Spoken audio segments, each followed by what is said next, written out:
ये टॉपिक का नाम है भारतीय संविधान की अन्य देशों के संविधान से तुलना। ठीक है, देखिए आप लोग पढ़े होंगे भारतीय संविधान को अच्छे से, आप तो तुलना में जान भी जाओगे भारत के संविधान में क्या क्या चीजें हैं। अब बस ये देखना होगा अन्य देशों के संविधान में क्या मेन बातें हैं। ठीक है, तो उसमें जो हम लोग तुलना में देखें, सबसे मेन जो तुलनात्मक अध्ययन रहता है वो ब्रिटेन के संविधान से रहता है। किससे रहता है? ब्रिटेन। और दूसरा जो है यूएसए। किससे रहता है? यूएसए। दो देशों के साथ ज्यादा रहता है, एक है ब्रिटेन और एक है यूएसए। और तीसरा थोड़ा बहुत देखा था फ्रांस। ज्यादा देखिए है कुछ ना कुछ ऐसे 200 देशों के संविधान से भारत का लिया गया। कहीं कहीं पे लिखित है कि 60 देशों के संविधान से भारत। 60 देश 200 देश कहाँ से, मतलब इतना समझ रहे हो? मतलब 200 देश तो यूएन में भी नहीं, कहीं कहीं ऐसे किताबों में लिख दी है 193 देशों को मान्यता मिली है। ठीक है, तो मेन हम लोग देखें मूलतः बताया था 60 देशों के संविधान से भारत में चीजें ली गई हैं। लेकिन आपसे क्वेश्चन बनता है तो खासकर ब्रिटेन से बनता है, यूएस से बनता है और फ्रांस। और जो स्रोत है वो तो जानते ही हो कहाँ से क्या लिया गया है। ठीक है, उधर टॉपिक पढ़े ही हो, उसकी भी थोड़ी बहुत चर्चा हो जाएगी बाद में।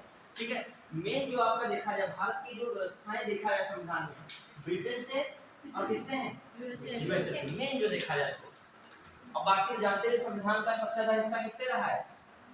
1935 से किससे रहा है? ठीक है, सबसे ज्यादा ये रहा है। मतलब जो देखा जाए मूल रूप से लिया गया है वही। अब एक एक चीजें ली गई हैं, दो दो चीजें ली तो स्रोत में ही समझ जाओगे, तो स्रोत में वो चीजें आ जाएंगी। अब सबसे पहले किसकी चर्चा करेंगे? ब्रिटेन की। और फिर किसकी करेंगे? यूएसए की। अब देखो ध्यान से देखना कि ये क्वेश्चन जो है यहाँ से प्रीलिम्स में तो आता ही है।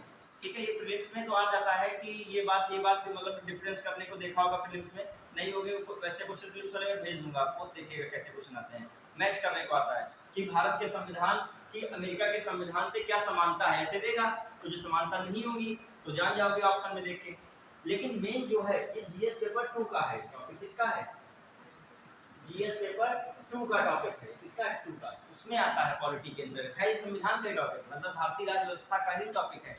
लेकिन किसमें आता ज्यादातर? जीएस पेपर 2 में। अक्सर क्वेश्चन आता है कि क्वेश्चन दे देगा भारत के राष्ट्रपति का चुनाव अमेरिका के राष्ट्रपति के चुनाव से तुलना करें, मतलब इस तरीके का तुलनात्मक अध्ययन। भारत का संविधान अन्य देशों के संविधान से किस तरह प्रभावित है, उनका तुलनात्मक अध्ययन करें। इसमें मेन खासकर किसको टारगेट रखते हैं? ब्रिटेन और यूएसए।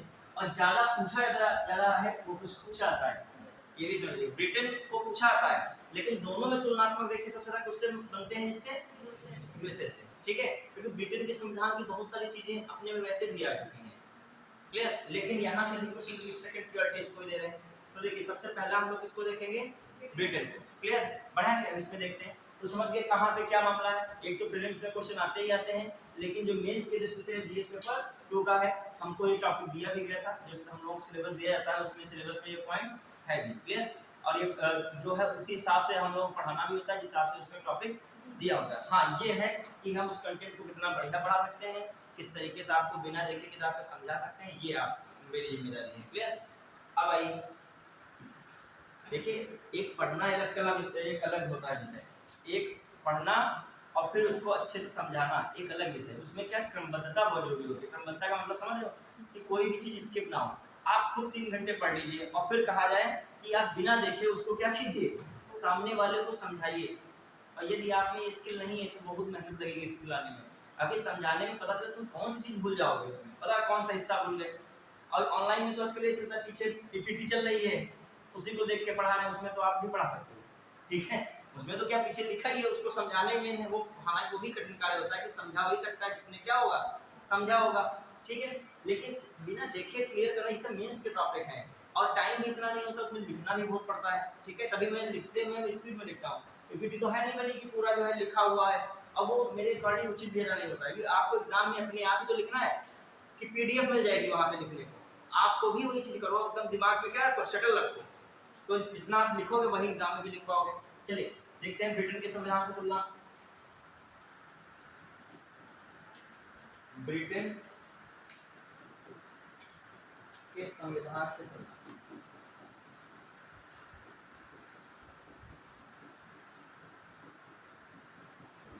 अब एक चीज आप मूल रूप से सुनिएगा, ऐसे मतलब बेसिक बातें। वनडे एग्जाम में ऐसे क्वेश्चन आते हैं जो कहा जाए विश्व का सबसे प्राचीनतम अलिखित संविधान किस देश का है? ब्रिटेन का। फिर आ जाए विश्व का सबसे प्राचीनतम लिखित संविधान किस देश का है? किसका लगा हुआ? फिर कहा जाए विश्व का सबसे बड़ा संविधान, विस्तृत संविधान किस देश का है? भारत का। ये बेसिक चीजें मतलब समझना है ध्यान से। अब मैं यहाँ पर ये लिख रहा हूँ, जो फिर एक ऐसे ही लाइन सीधे लिखी हो, विश्व का सबसे प्राचीनतम संविधान किसका है? किसका है? लिखित अलिखित कुछ भी नहीं बोला, लेकिन सबसे प्राचीनतम किसका है? मतलब सबसे पहले संविधान को किसी ने स्वीकार किया, उसके अनुरूप शासन व्यवस्था को चलाया, वो देश कौन था? ब्रिटेन था। ब्रिटेन से ही बहुत सारे देशों ने चीजें ग्रहण की, मगर वो संविधान तो कैसा था? अलिखित। अलिखित का मतलब कुछ चीजें उसमें लिखित में थी, ज्यादातर चीजें परंपराएं जो मान्यताएं हैं ब्रिटेन की उसके अनुरूप चलती थी।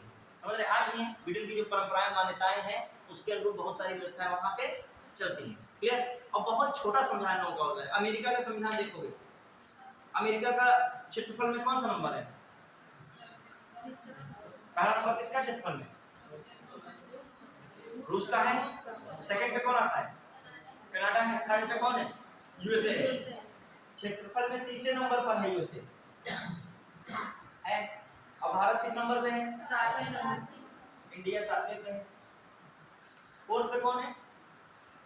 बताइए, ज्योग्राफी पढ़े हो ना? बताइए आप लोग, अगर पढ़ते भी हो तो बता भी दोगे अच्छे से। हाँ, फोर्थ पे कौन है? अर्जेंटीना तो पता ही नहीं हो सकता है। कौन है फोर्थ पे? और फिफ्थ पे कौन है? सिक्स्थ पे कौन है? फोर्थ पे चाइना है। कौन है? फिर कौन है? ब्राजील है। फिर कौन है? ऑस्ट्रेलिया। फिर सातवें पे कौन है? इंडिया। आठवें पे जो है अर्जेंटीना आ जाएगा। ठीक है, आठवें पे अर्जेंटीना। चलिए अब बताइएगा एक बात, नंबर में भारत कौन सा है? देखिए आप लोग हर विषय को एकदम सिविल वाले स्टूडेंट के लिए हर चीजें तैयार रहनी चाहिए।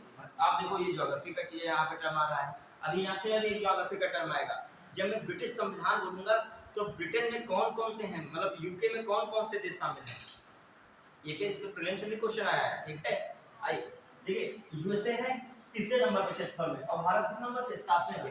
लेकिन यूएस का संविधान जब देखोगे, एक प्रस्तावना है, ठीक है, प्रस्तावना हो गई, एक प्रीएम्बल है, 7 आर्टिकल है। सीधे कितने आर्टिकल है? 60 आर्टिकल है और लगभग 27 संशोधन हुए हैं अभी तक। कितने संशोधन हुए? और इतना बड़ा देश है क्षेत्रफल में, ठीक है, 50 राज्य हैं। अपने वहां कितने राज्य हैं? 28 है। क्या कितने राज्य? 50। और भारत का संविधान तो 1950 में पूरी तरीके लागू हुआ। इनका संविधान लागू हुआ था 1789 में। जो कहीं भारत का संविधान 1789 में लागू हुआ होता तो डबल सेंचुरी हो चुके थे संशोधन की। क्लियर? और आर्टिकल समझिए, ये मतलब इनका पूरा खेल कितने पे चल रहा है? बहुत सटीक बात इन्होंने बस बताई है, ये बात ये बात ये बात, बस ज्यादा नहीं इन्होंने यूएस संविधान में बताया गया है। अब आइए, लेकिन प्रीएम्बल मेन बात कौन आ रही है? प्रीएम्बल। तो यह प्रीएम्बल का विचार भारत ने कहां से लिया? ब्रिटेन से लिया। ठीक है, ये समझिए क्यों इनके संशोधन, क्यों इतने 27 बचे? क्योंकि इनके संविधान में संशोधन करना बहुत ही कठोर है। और भारत में क्या है, ना बहुत कठोर है ना बहुत जो लचीला होगा। तो भारत में 500 से ऊपर संशोधन हो चुके होते हैं, मतलब भर का मतलब जो है कठोर भी है, ऐसा नहीं बिल्कुल लचीला है, लेकिन बहुत कठोर नहीं है। बहुत कठोर है तो अभी 4, 5 या 10, 20 संशोधन हुए होते। जैसे इनके वहाँ 89 से लगभग कितने तक, 2024 तक, लगभग 23-24 तक लगभग कितना चल रहा है? 27। एक आध भले कहीं हो गया हो, लेकिन मुश्किल है कि 27 ही है। अभी देखोगे ये सारी प्रक्रिया है, मतलब मैं तुलनात्मक आंकड़ा रहा हूं, समझ रहे हो कि नहीं? अब ऐसे हम लोग ब्रिटेन में चल रहे हैं। कहने का मतलब ये है कि भारत का संविधान क्यों विश्व का सबसे बड़ा संविधान कहा जाता है? क्योंकि भारत के पास कितने हैं? जब संविधान लागू हुआ उसी समय बहुत थे, वर्तमान हाँ उसी समय कितने थे? 395 थे। ठीक है, और इस समय कौन संशोधन पे पहुंच चुके हम लोग हैं? अभी कौन सा हाल ही में नारी शक्ति बंधन संशोधन हुआ था? 106वां हुआ था। तो ऐसे ही आपको पता है 106 तो पक्का ही चल रहा है। ठीक है, चलिए अब आ रहे हम लोग ब्रिटेन के संविधान से तुलना करना। अब देखिए तभी क्वेश्चन आया था, भारत का संविधान जो है विश्व का सबसे बड़ा संविधान है। फिर एक अगला स्टेटमेंट था, भारत का संविधान गृहीत संविधान है। तो दोनों बातें क्या थी? सही थी, क्योंकि गृहीत संविधान का मतलब ज्यादा से ज्यादा चीजें क्या अडॉप्टेड है। ठीक है, डॉक्टर बी आर अम्बेडकर ने कहा था कि हमने दिया जरूर है, लेकिन जिन देशों के संविधान से मुझे चीजें बढ़िया मिली हैं, मैंने उसका मतलब क्या निचोड़ लिया है। क्या लिया है? मतलब जो अच्छी चीजें लिख सकते मिल सकती है उसको लिख ही सकते हो। मान लीजिए कोई व्यक्ति है, आप उसमें कमियां ही देख रहे हो, कुछ उसमें क्या हो सकती हैं, अच्छाइयां भी हो सकती हैं। तो हमने वो जो अच्छाइयों को लिया और क्या है कमियों को, मतलब नहीं हमें जरूरत थी अपने देश के अकॉर्डिंग तो नहीं लिया, ठीक है। चलिए आइए देखते हैं अब ब्रिटेन के संविधान से तुलनात्मक अध्ययन करना। अच्छा हम वहाँ पर एक साइकोलॉजी की चीज बताते हैं जो ज्यादा हम लोग 100% कोई चीज जो क्या नहीं हो सकती है, बेहतर नहीं होती है, तो 100% कोई चीज क्या नहीं हो सकती है, खराब भी नहीं हो सकती है, ठीक है। हर देश के कुछ ना कुछ संविधान में ऐसा जरूर होगा। देखो प्रियम्बल यहाँ से मिल गया, प्रियम्बल क्यों मिल गया, क्योंकि इन्होंने जो है सबसे पहले जो अपने देश में संविधान बनाया, कुछ विचार रखे, वो हमने विचार लिए हैं केवल प्रियम्बल से, क्या लिया है, ना कि उसकी भाषा शैली कैसी है, वो हम लोगों ने कहां से ग्रहण किया। अब देखा जाए हम लोग चाहते पूरा प्रियम्बल को छाप देते, पेस्ट कर देते, इसको कट और कॉपी और क्या करते पेस्ट कर देते, लेकिन नहीं, हमने जो विचार लिया कि हाँ संविधान की एक समरी होनी चाहिए, ये विचार था कहाँ का, अमेरिका का विचार लिया, लेकिन उसके अंदर की भाषाएं जो भाषा शैली है वो कहाँ से ले ली हम लोगों ने, अब ऑस्ट्रेलिया से हमने विचार नहीं लिए, विचार तो हम पहले से कहाँ से ले चुके हैं, यहाँ से ले चुके हैं। तो बड़ा मतलब देखा जाए मिलान किया गया। अभी देखोगे कैसे जब पढ़ाएंगे ब्रिटेन अमेरिका बहुत सारी चीजें कैसे ली गई, बहुत सारी चीजें छोड़ भी दी गई, ऐसा नहीं है सब कुछ लिया ही गया है। आइए ब्रिटेन देखते हैं। सबसे पहले जब ब्रिटेन के संविधान की बात करें तो कैसा संविधान है, तुलना कर रहे हैं। अच्छा पहली बात एक वर्ड आता है ब्रिटिश संविधान, ये बार बार लिख के वर्ड आता है ब्रिटिश संविधान, ब्रिटिश कॉन्स्टिट्यूशन। तो ब्रिटिश में क्या छिपा है, एक ज्योग्राफी में क्वेश्चन आया था ब्रिटिश से रिलेटेड, ब्रिटेन से रिलेटेड दो स्टेटमेंट टाइप में दिया था, ठीक है, कुछ है स्टेटमेंट, ये आपको बताया देना कंफ्यूज हो जाओगे, बड़ा बताना मुश्किल हो जाएगा। देखिए जब आप मैप देखोगे कभी भी तो मैप में आपको क्या दिखेगा, बहुत अच्छा मैप तो नहीं बन रहा है, ऐसे बन रहा है, काम चलाने का ऐसे बना दिया, समझने का। ऊपर का जो हो जाता है स्कॉटलैंड है, क्या है स्कॉटलैंड, बस समझाने के लिए मैं बनाया, ठीक है। और जो नीचे का हिस्सा ये सब चल रहा है, ये सब नीचे का हिस्सा हो जाता है इंग्लैंड, क्या हो जाएगा ये सब इंग्लैंड, क्या हो जाएगा इंग्लैंड। और ये बाहर का अगर निकला टाइप का होता है, ये क्या होता है वेल्स, कौन होता है वेल्स, क्लियर। जो हम थोड़ा सा और ऐसे से एक और भाग ऐसे देख लें, इसके पास में होता है, बीच में सी वगैरह पड़ता है, समुद्र पानी है, इसके पास में देखा हुआ द्वीप बना होता है, देखिएगा, ठीक है। तो ये पूरा तो आयरलैंड है, लेकिन इसके ऊपर वाला क्या है उत्तरी आयरलैंड, नॉर्थ आयरलैंड, उत्तरी आयरलैंड। और फिर ये कौन सा है आयरलैंड, दक्षिणी नहीं है आयरलैंड, ठीक है आयरलैंड। तो कहने का मतलब जो हम कहें ब्रिटेन पूरा कहें, ठीक है, यूके बोले तो उसमें यूके में कौन आता है, यूनाइटेड किंगडम में, यूके यूनाइटेड किंगडम सुनो, यूनाइटेड किंगडम, यूनाइटेड किंगडम कौन आएगा, एक आपका पहले इसमें मिलता है, शामिल होता है, एक तरफ कौन आ रहा है आपका ब्रिटेन प्लस उत्तरी आयरलैंड, कौन है ब्रिटेन प्लस उत्तरी आयरलैंड, ठीक है। अब इसमें ब्रिटेन में कौन कौन आ रहा है, ब्रिटेन में कौन आ रहा है स्कॉटलैंड, और फिर कौन आ रहा है इंग्लैंड, और फिर कौन आ रहा है वेल्स, कौन आ रहा है वेल्स, समझ पाए। तो यूनाइटेड किंगडम में कौन आता है ब्रिटेन प्लस उत्तरी आयरलैंड पूरा, और जो कहा ब्रिटेन में कौन आता है, तो ब्रिटेन में कौन आ रहा है स्कॉटलैंड, इंग्लैंड और वेल्स। देखा जाए ये आयरलैंड अपना एक अलग देश होता है, आयरलैंड क्या है ना ब्रिटेन में भी शामिल है और न किसमें शामिल है, किसमें शामिल है ना यूके में शामिल है, ना किसमें शामिल है यूके में। तो वहां घुमा सकता है क्वेश्चन, ठीक है। वो कह देगा जैसे मान ली कह दे कि ब्रिटेन में स्कॉटलैंड, इंग्लैंड, वेल्स तथा उत्तरी आयरलैंड आता है, ये बात क्या हो रही है गलत हो रही है। हाँ ये जरूर है यूनाइटेड किंगडम जो पूरा बना है वो किससे मिलकर बना है, उसमें सब है, मतलब उसमें कौन है इंग्लैंड है, वेल्स है, स्कॉटलैंड है, उत्तरी आयरलैंड, या ब्रिटेन प्लस उत्तरी आयरलैंड, क्लियर। चलिए अब देखते हैं, अब जब हम लोग ब्रिटिश संविधान बोलते हैं तो ब्रिटिश संविधान का मतलब किसका, जो है पूरा यूनाइटेड किंगडम का, समझ रहे हैं। ब्रिटिश संविधान का मतलब इन सबका संविधान, ये मतलब जितने भी ये सब है इनका सबका संविधान क्या है ब्रिटिश संविधान, समझ पाए कि नहीं। यहाँ पर कौन संविधान चल रहा है ये ब्रिटिश संविधान है। समझ पाए कि नहीं? बढ़ रहा है आगे। अब देखिएगा कि क्या क्या महत्वपूर्ण बातें हैं। अब देखिए इनका जो संविधान है, जो हम लोग का अलिखित संविधान, पहला जो हम लोग देखें ब्रिटिश संविधान में तुलना करें, इनका कैसा संविधान है? अलिखित संविधान। ठीक है, तो ब्रिटेन का संविधान अलिखित संविधान हो गया। अब विश्व का सबसे पहला अलिखित संविधान किसका है? ब्रिटेन का है। तो भी लिख देगा, विश्व का सबसे प्राचीन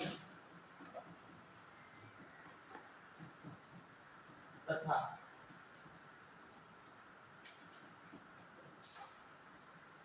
अलिखित संविधान। कंफ्यूजन हो तो मैं इसे लिखूंगा, विश्व सबसे प्राचीन संविधान, अलग लिख दे रहा हूं, तथा यहाँ पे लिखेगा विश्व का सबसे पहला अलिखित संविधान। ठीक, किसके बारे में? ये ब्रिटेन का है। ठीक है, चलिए हाँ, अब आइए ब्रिटिश संविधान के बारे में। इसको लिखें ब्रिटिश संविधान, ब्रिटिश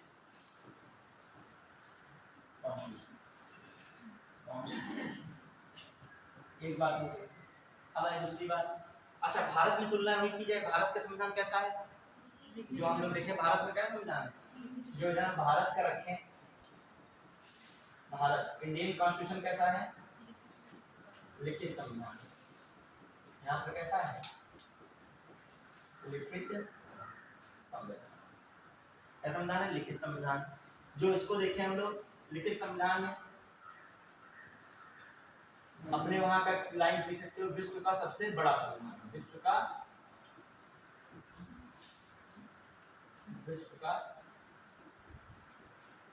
सबसे बड़ा एवं विस्तृत संविधान।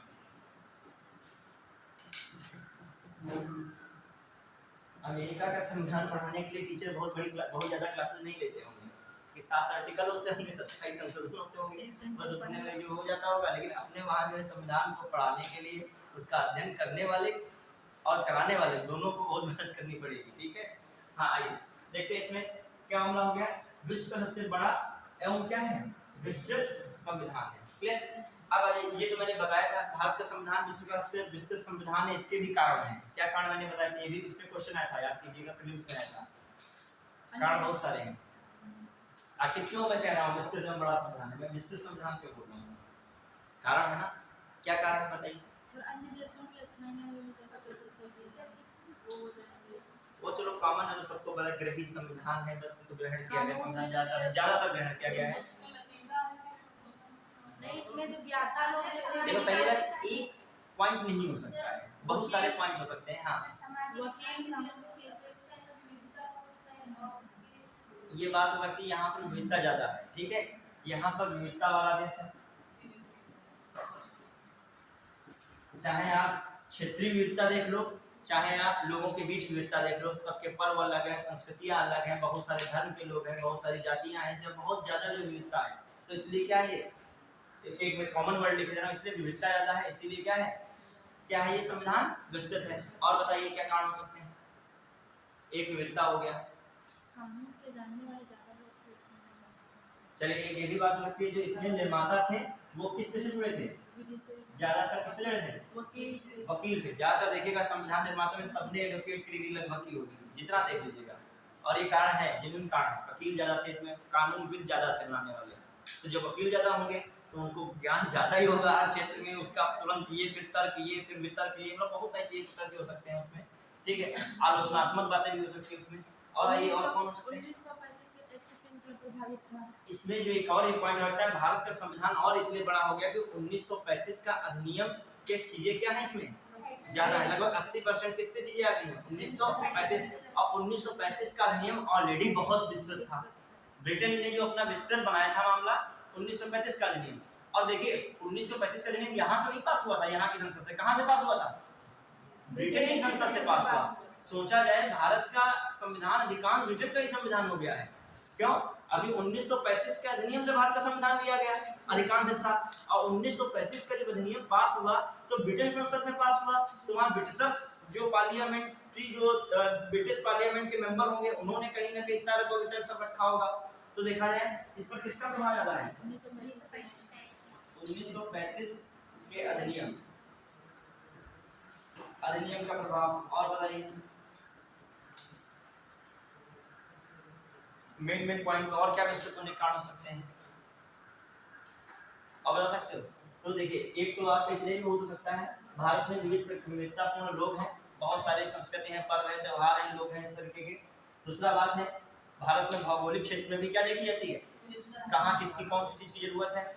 और फिर तीसरा है वकील की जो वहाँ पे बहुसंख्यक जो है कानूनविद थे वहाँ पर, ठीक ज्यादातर आप देख लो डॉक्टर राजेंद्र प्रसाद उठा लो वो भी वकील, सरदार वल्लभ भाई पटेल को भी उठा लो वो भी वकील, कहीं ना कहीं वकील का मतलब वकालत डिग्री किए हैं। जवाहरलाल नेहरू को उठा लो उनके भी पीछे कहीं ना कहीं क्या होगी वकालत होगी, बी आर अम्बेडकर को उठा लोगे तो भी वो पीछे क्या है उनके वकालत है उनकी, ठीक है। तो ये सब चीजें रही।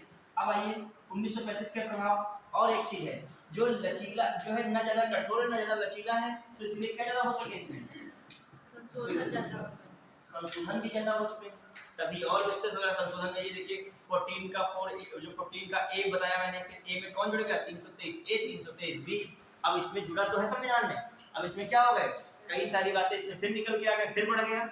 घटने का नाम कम है उसमें बढ़ने का नाम क्या है ज्यादा, क्यों? क्योंकि संविधान को जीवन दस्तावेज बनाना क्या बनाता है, ये क्वेश्चन आ चुका है जीवंत दस्तावेज, लिविंग डॉक्यूमेंट बनाया है, जीवंत दस्तावेज याद रखिएगा।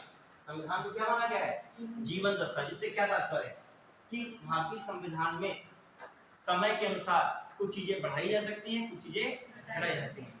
जैसे मान लीजिए महिलाओं के साथ कुछ परंपराएं रही हो पहले कभी भारत में जो संविधान लागू होने से पहले, ठीक है, वो वर्तमान में तर्कसंगत नहीं है, कहीं ना कहीं महिला और पुरुष के बीच भेदभाव ज्यादा बढ़ा देते हैं, तो ऐसे चीजों को क्या कर दिया गया हटा दिया गया।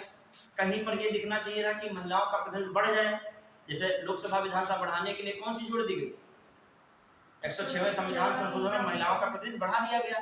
तो देखिए कुछ चीजें क्या करती हैं घटाई जा रही है, कुछ चीजें क्या करती हैं 3 तलाक का मैटर था उसको भी एक हिसाब से क्या कर दिया उसमें भी संशोधन किया गया, प्रावधान लागू कर दिया गया। फिर तब देखिए तो ये जीवन दस्तावेज इसी कारण भी संशोधन क्या करना ना ज्यादा कठोर है ना ज्यादा लचीला है, इसलिए मतलब भर का जो यहाँ से भी विस्तार हो जाता है। तो ये सब कुछ कारण है, कोई भी चीज आप पढ़ रहे हो तो ये वर्ड है कि प्रक्रिया नहीं, उसको थोड़ा सा अंदर में डीप समझिए।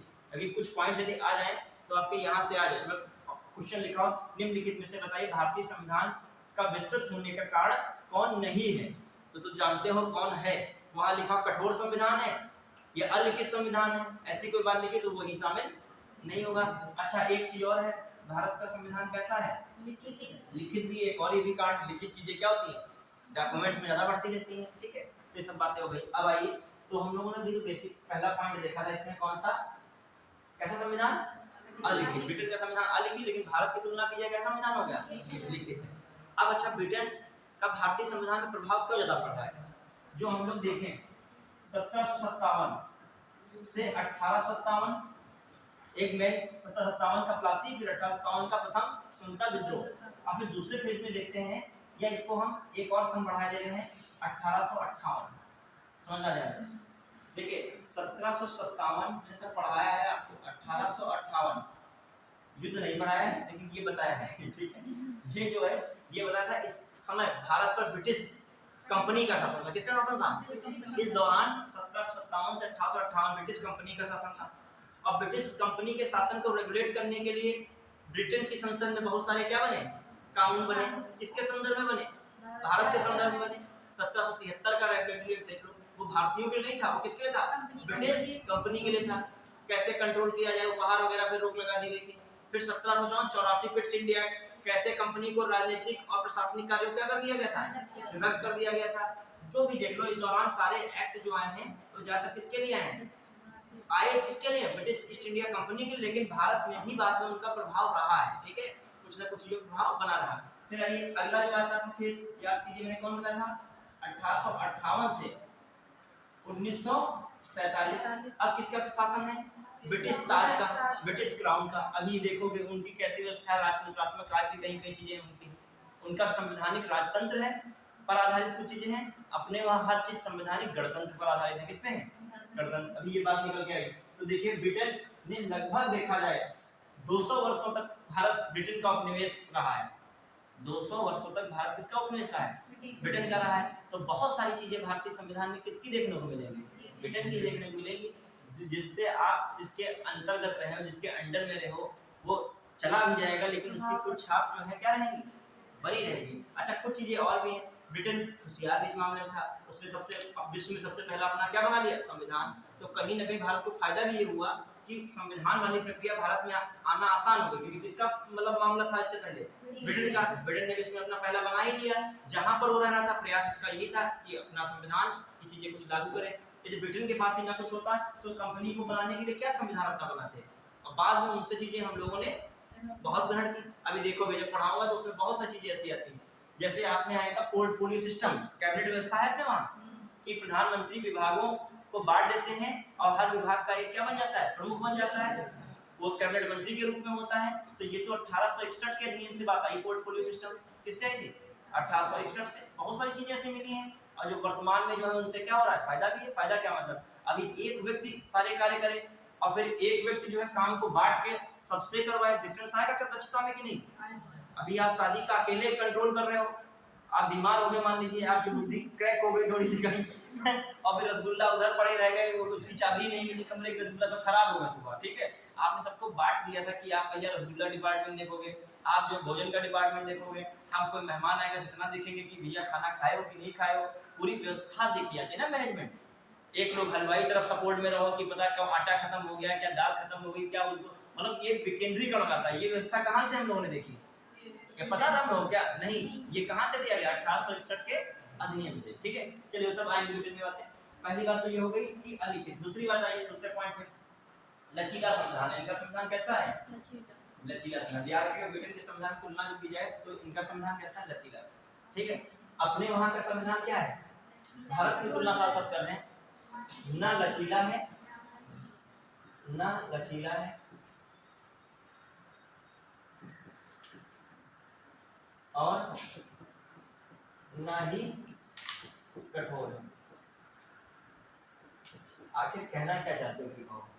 ठीक है, कहा जाए तुम ना सीधे हो ना तुम बहुत जो है शरारती हो। ठीक है, तो इसका मतलब क्या हुआ?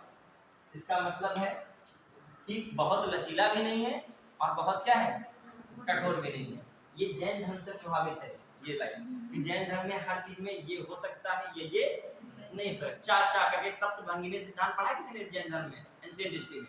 तो उसमें ये उचित है फिर ये उचित नहीं है, तो तुम कंफ्यूज ही रहोगे तो क्या उसमें उचित है। ठीक है, तो निकल के आएगा कि कहीं पर, अब देखो ये स्वतंत्र है, अब देखो इसमें आप प्रश्न नहीं लगा सकते हो, क्योंकि कोई चीज लचीली वाली हो जाए तो कहेगा हमने तो बताया था ना ही कठोर है। ठीक है, जो कोई चीज कठोर वाली हो जाएगी तो क्या बताएगा? हमने बताया था ये क्या है? ज्यादा कठोर भी नहीं है। ठीक है, धंधा लगाए ना। चलिए, ये भी बात है। भारतीय लोग बहुत होशियार है, हर चीज में बीच का रास्ता ढूंढते हैं। ये मध्यम मार्गी, बुद्ध का मध्यम मार्गी पढ़ा है कि नहीं? अष्टांगिक मार्ग जो है बुद्ध का, उसका जो है अष्टांगिक मार्ग क्या है ये बताइए? जो अष्टांगिक मार्ग बुद्ध ने दिया था, तो वो जो बुद्ध ने देखा जाए 4 आर्य सत्य बताए थे। क्या बताए थे? पढ़े हो इसके लिए कि नहीं कभी? संसार में दुख है, दुख का कारण है, दुख का निवारण है, और दुख का निवारण का एक मार्ग है, और जो ये मार्ग है वही क्या है? अष्टांगिक मार्ग है। इसी को उन्होंने मध्यम मार्गी कहा। मध्यम मार्गी में ना बहुत जो है कठिन तरीके जीवन जियो, ना बहुत आसान से, बीच का रास्ता अपनाओ। मतलब रात में इतना भी जूझ मत जाओ पढ़ते पढ़ते बीमार हो जाओ, फिर सभी जीरो हो जाए, और फिर इतना भी आराम ना करो कि पढ़ाई के लेवल में आ ही ना पाओ। तो ये एक हिसाब से वही मध्यम मार्गी से लगता है, बिल्कुल प्रभावित है, बीच का रास्ता है इसमें। ठीक है, मतलब न ज्यादा बहुत कठोर पे हो, न ज्यादा बहुत क्या है? आसान पे। ठीक है, आइए अगला। अब देखो लचीला में ब्रिटेन में क्या है? वहां पर लचीला व्यवस्था है। वहां पर जो है खासकर मैंने बताया ना, मान्यताएं और परंपराओं के अनुसार जो है वहां का संविधान ज्यादा चलता है। और अपने वहां क्या है? लचीला कठोर में। आप बताइए अपने वहां में ये क्यों वर्ड बोल रहा हूँ लचीला कठोर? जो देखोगे साधारण बहुमत से संशोधन हो जाता है। साधारण बहुमत द्वारा, साधारण बहुमत से होता है ज्यादा। साधारण बहुमत से कोई चीज होती है कि नहीं? जैसे मैंने बताया था, याद कीजिए, किसी राज्य की विधान परिषद का गठन होना है, क्लियर? संसद द्वारा कैसे बहुमत से हो सकता है? साधारण बहुमत से। क्लियर? बहुत जगह तो ऐसे अपने वहाँ कानून है साधारण बहुमत भी नहीं, बहुत से ऐसे कानून है जो क्या है बताइए, साधारण बहुमत कह लीजिए, सामान्य कानून बहुत से साधारण बहुमत से पास होता है। जैसे और बताइए वो चीजें ऐसी होती है जो साधारण बहुमत से पास, दो या दो से अधिक राज्य मतलब किसी राज्य का नाम बदलना हो, उसकी सीमा में परिवर्तन करना हो, तब भी तो साधारण बहुमत से ऐसा हो जाता था कि संविधान में संशोधन होता था। नहीं, आर्टिकल 368 की जरूरत ही नहीं पड़ती थी। तो वो चीज कौन सी बताती है भारतीय संविधान में? लचीलेपन। अब मैं कह रहा हूँ ज्यादा लचीला भी नहीं है, तो अब कैसा है, जो ज्यादा लचीला नहीं तो कुछ कठोर भी तो होना चाहिए। कठोर में क्या है, अपने वहाँ कैसी व्यवस्था है, एक और भी व्यवस्था है विशेष बहुमत है कि नहीं, विशेष बहुमत। अभी मान लीजिए मैं कहूँ सुप्रीम कोर्ट के न्यायाधीश को हटाना है, तो इतना भी आसान नहीं है, आज नाराज हुए कल हटा दिए गए वहां से, ये नहीं। फिर क्या था अपना प्रक्रिया, लोकसभा में उपस्थितता मत देने वालों का 2/3 मत पूरा सब था ये मामला, ठीक है। और फिर राज्यसभा से भी पास कराओ, उससे पहले भी कुछ चीजें होती थी, लोकसभा में जाएगा तो 100 सदस्य का साइन, और उधर राज्यसभा में जाएगा तो 50, उसमें भी लगा था कि लोकसभा का स्पीकर इधर स्वीकार करे या ना करे, उधर भी लगा था राज्यसभा का सदस्य स्वीकार करे या, तो इतने भी आसान नहीं है कि हर चीज जो है बदल दी जाए। और फिर एक आया था केशवानंद भारतीवाद आया था, उसने तो ये स्पष्ट कर दिया था इस संविधान में जो मूलभूत संरचना है उसको किसी भी तरीके से परिवर्तित नहीं किया जाएगा। इस पर शिकंजा कसने के लिए कौन अपने वहां है, न्यायपालिका है, कि यदि आपका कोई भी ऐसा कानून बनता है जो मूल अधिकारों का सीधा हनन कर रहा है तो न्यायपालिका क्या कर देगी, समीक्षा करके उसको क्या कर सकती है, समाप्त। तो इसलिए लाइन कही जा रही है, समझ में, हर चीज का तर्क आपके पास होना चाहिए, कुतर्क नहीं होना चाहिए, क्या होना चाहिए, तर्क। तो तर्क रिलेटेड होना चाहिए विषय वस्तु से। कुतर्क क्या होता है,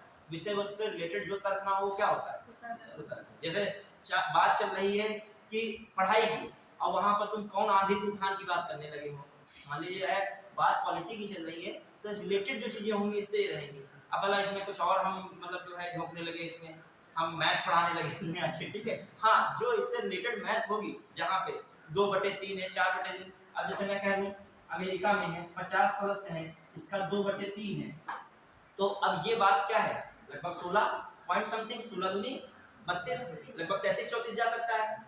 तो वो चीज अभी बनाना पड़ेगा। अमेरिका में संविधान में संशोधन होता है तो उसकी भी एक प्रक्रिया होती है, क्योंकि अमेरिका का मैटर 50 राज्यों से बनता है, उनकी सीटों से बनता है, ठीक है, तो वहाँ अलग बात बताएंगे। चलिए अब वहाँ पे किसकी जरूरत पड़ रही है, मैथ की है, तो ये मैथ है, लेकिन अभी हम बता रहे हैं एचसीएफ एलसीएम क्या होता है, कटने का नियम बताया, ठीक है। हाँ अब ये लचीला हो गया, लचीला मैंने बता दिया, कारण अपने वहाँ क्या है लचीला का, एक साधारण बहुमत किसको दिखाता है, लचीले को, और जो कठोर ना ही बहुत कठोर है तो ये विशेष बहुमत को। क्लियर। और विशेष बहुमत भी दो प्रकार के हैं अपने वहाँ, एक तो जो है दोनों सदनों का विशेष बहुमत हो, एक तो ये रहता है, और दूसरा दोनों सदनों का विशेष बहुमत प्लस आधे से अधिक राज्यों का बहुमत की विधानसभाओं से प्राप्त बहुमत की, या राज्यों का बहुमत लिखकर 60 बहुमत। इसका मतलब क्या है, मतलब राज्य जो है अपनी विधानसभाओं से उसको प्रस्ताव क्या कर रहे हैं, सपोर्ट कर रहे हैं, पारित कर रहे हैं। क्लियर। तो ये है विशेष बहुमत में भी अपने वहाँ एक दूसरा वाला हिस्सा क्या है, ये हिस्सा जो बता रहा है कि संविधान बहुत लचीला नहीं है। क्लियर। उसमें पहले दोनों सदनों से भी विशेष बहुमत से पारित कराओ, कुछ ऐसे प्रस्ताव होते हैं उसमें से क्या करना पड़ेगा, आधे से अधिक राज्यों से भी क्या करवाना पड़ेगा, प्रस्ताव पास करना पड़ेगा। क्लियर। फिर आ जाइए, तो अब भारत में हमने दूसरा चीज देखा, इसमें उसमें कंपेरिजन क्या, ये लचीला है, यहाँ पर ऐसा कुछ भी नहीं है, और जबकि ये क्या है, यहाँ पर यह न लचीला है ना ही यह कठोर है। अब तीसरी बात आ जाइए, एकात्मक। इनका संविधान कैसा है, एकात्मक संविधान। कैसा संविधान है इनका, एकात्मक संविधान, ठीक है। ये एकात्मक संविधान है। जो भारत में देखें तो जो शुद्ध शब्द भारत में लिखा जाए, यहाँ पर भारत का लिख रहे हैं, इसके सामने यही पर लिखते हैं, इसी के समकक्ष हम यहाँ लिख रहे हैं, ठीक है। भारत में शुद्ध रूप से देखा जाए अर्धसंघात्मक,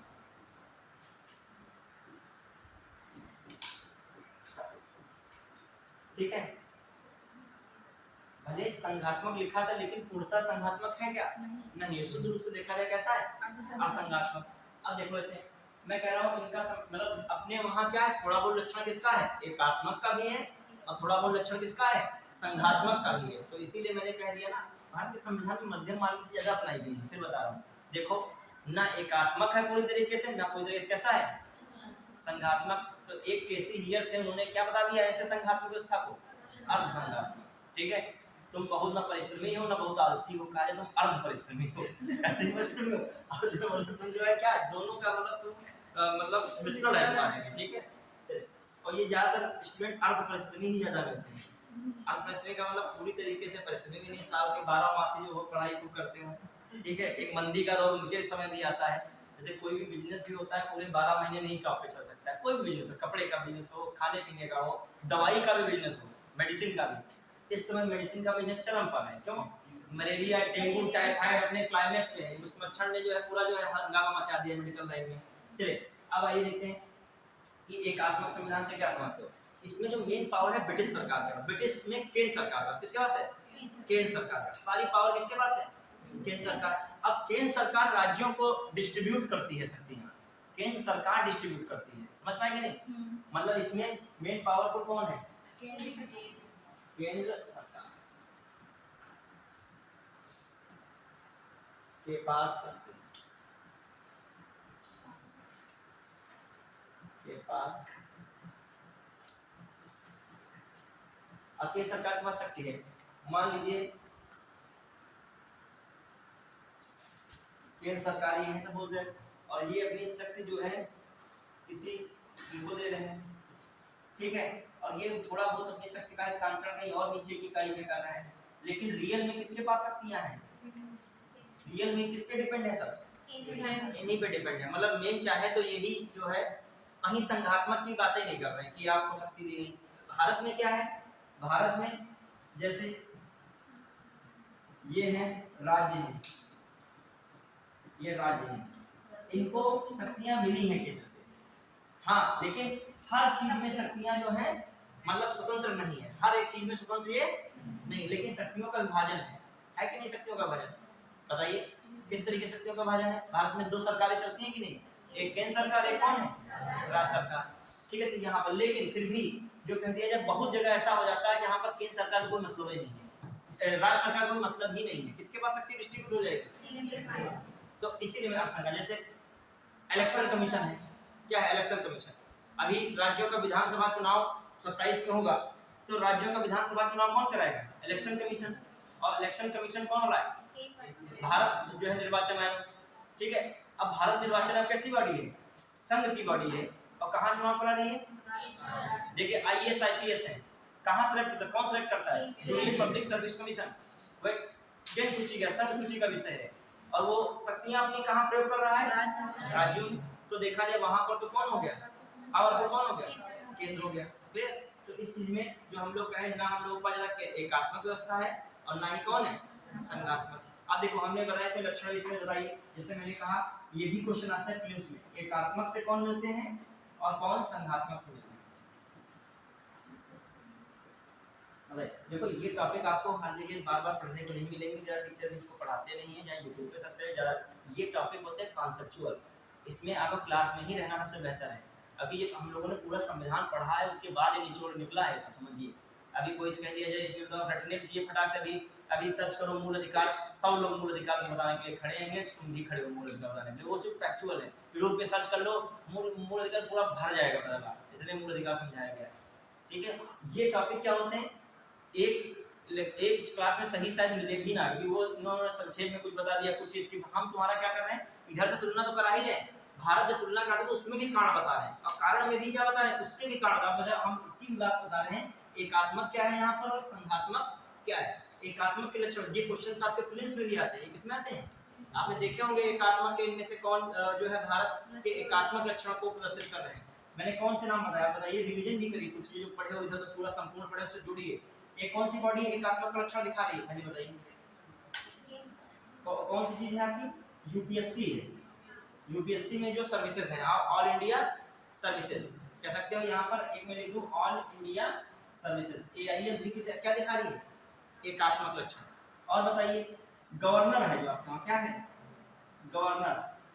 गवर्नर है, तो गवर्नर भी क्या दिखा रहा है, संघ की पावर दिखा रहा है। राष्ट्रपति क्या कर रहा है, हर राज्य में गवर्नर नियुक्त कर रहा है, और वो किस पर एक हिसाब से अप्रत्यक्ष रूप से नियंत्रण रख रहा है, राज्य सरकार पर। तो ये कौन सी व्यवस्था के अंतर्गत आ रहा है गवर्नर? एकात्म। और बताइए कौन से लक्षण दिख रहे हैं आपको? भारत निर्वाचन आयोग, election commission of India, election commission of India. ये भी किसको अपने 60 नोट्स में से भले लिखना, बाद में उतर ना जाए दिमाग से, ठीक है, ये रख लीजिएगा। और बताइए इलेक्शन कमीशन ऑफ इंडिया भी एकात्म लक्षण दिखा रहे हैं। और बताइए कौन से एकात्म लक्षण दिखा रहे हैं जो तुमको लगता है कि वो एकात्म चीजें कर रहे हैं? राष्ट्रपति शासन वगैरह सब लग हाँ, जाता है। Very good. इमरजेंसी है, सबसे इंपॉर्टेंट क्या है? शासन इमरजेंसी। कौन है आप सोचिए, सोचने में मजबूर होइए, ठीक है। इमरजेंसी, आपातकाल आता है, याद कीजिए। राष्ट्रपति, राज्यपाल की सिफारिश से राज्य में क्या कर रहा है? राष्ट्रपति शासन लागू कर रहा है। मतलब राज्य का पूरा कंट्रोल किसके हाथ में आ रहा है? किसके हाथ में? केंद्र के। या राष्ट्रपति, जब राष्ट्रीय आपातकाल भी चलता है तब भी राज्य में कानून वगैरह कौन बना सकता है? या उनके कानून को फॉलो करना राज्य के लिए बाध्यकारी हो जाएगा।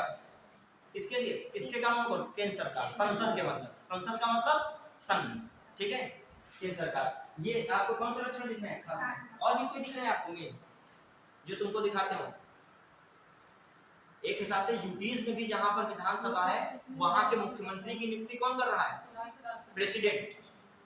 और वहां पर जो है पावर्स देखा जाए यूटीज में भी जो पावर दी गई है किसको दी गई है? केंद्र सरकार को। किसको मिली यूटीज में पावर? देखिए जम्मू कश्मीर जो मान लीजिए भले वो विधानसभा हो, लेकिन बहुत सारी पावर्स वहां जम्मू कश्मीर में भी किसके पास रहेंगी? केंद्र सरकार। लद्दाख भले वहां पर लेफ्टिनेंट गवर्नर का मतलब क्या है? उपराज्यपाल है, वो किसके अकॉर्डिंग काम करेगा? दिल्ली है, बहुत सारे दिल्ली में क्षेत्र है, पुलिस है, वो सब किसकी है? केंद्र सरकार की। देखा जाए दिल्ली कोई जब आया था कानून दिल्ली के लिए, तो पहले से ऑलरेडी केंद्र सरकार के पास दिल्ली के लिए बहुत सारी पावर्स थी, और बाद में और बढ़ा दी गई पावर्स। मतलब दिल्ली कहने का बस मुख्यमंत्री रह गया है, ज्यादातर पावर्स किसके पास है? केंद्र सरकार। समझ पाए? वहां उत्तर प्रदेश पुलिस है, अब ये उत्तर प्रदेश की राज्य सूची का विषय पुलिस है, तो यहाँ पर राज्य सरकार के अकॉर्डिंग पुलिस चलेगी, लेकिन वहां पर गृह मंत्रालय के अकॉर्डिंग चलेगी। दिल्ली पुलिस की भर्ती है, आती है जो है, आप भरते हो, अभी एसएससी का एग्जाम होता है, दिल्ली पुलिस कौन भर रहा है? और दिल्ली पुलिस का मतलब वो दिल्ली पुलिस नाम थोड़ी दिल्ली पुलिस है, दिल्ली में वो क्या करेगी?